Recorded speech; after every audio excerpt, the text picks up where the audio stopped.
তো পয়লা বৈশাখ এখনই মনে হলো যে ভবানী প্রসাদ মজুমদার খুব সুন্দর করে লিখেছেন একটা ছড়া, খুব মজার। এটা ছেলে আমার খুব সিরিয়াস, কথায় কথায় হাসে না। জানেন দাদা, আমার ছেলের বাংলাটা ঠিক আসে না। ইংলিশেও রাইমস বলে, ডিবেট করে, পড়াও চলে। আমার ছেলে খুব পজিটিভ, অলিক স্বপ্নে ভাসে না। জানেন দাদা, আমার ছেলের বাংলাটা ঠিক আসে না। ইংলিশ ওর গুলে খাওয়া, ওটাই ফার্স্ট ল্যাঙ্গুয়েজ, হিন্দি সেকেন্ড। সত্যি বলছি, হিন্দিতে ওর দারুণ তেজ। কি লাভ বলুন বাংলা পড়ে, বিমান ছেড়ে ঠেলায় চড়ে। বেঙ্গলি থার্ড ল্যাঙ্গুয়েজ, তাই তেমন ভালোবাসে না। জানেন দাদা, আমার ছেলের বাংলাটা ঠিক আসে না।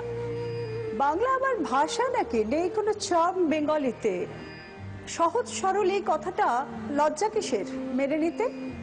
English very nice, Hindi sweet scientific, Bengali is glamourless, or place এর পাশে নয়। জানেন দাদা, আমার ছেলের বাংলাটা ঠিক আসে না।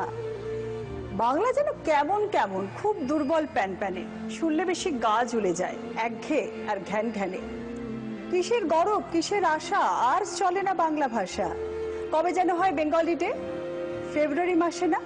জানেন দাদা, আমার ছেলের বাংলাটা ঠিক আসে না। ইংলিশ ইজ বোকমাস্টিং, শব্দে ঠাসা, দারুণ ভাষা। বেঙ্গলি ইজ ডিসগাস্টিং, ডিসগাস্টিং, সর্বনাশা। ওই ভাষাতে দিবানিশি হয় শুধু ভাই পিএনপিসি।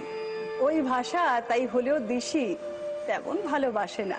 জানেন দাদা, আমার ছেলের বাংলাটা ঠিক আসে না।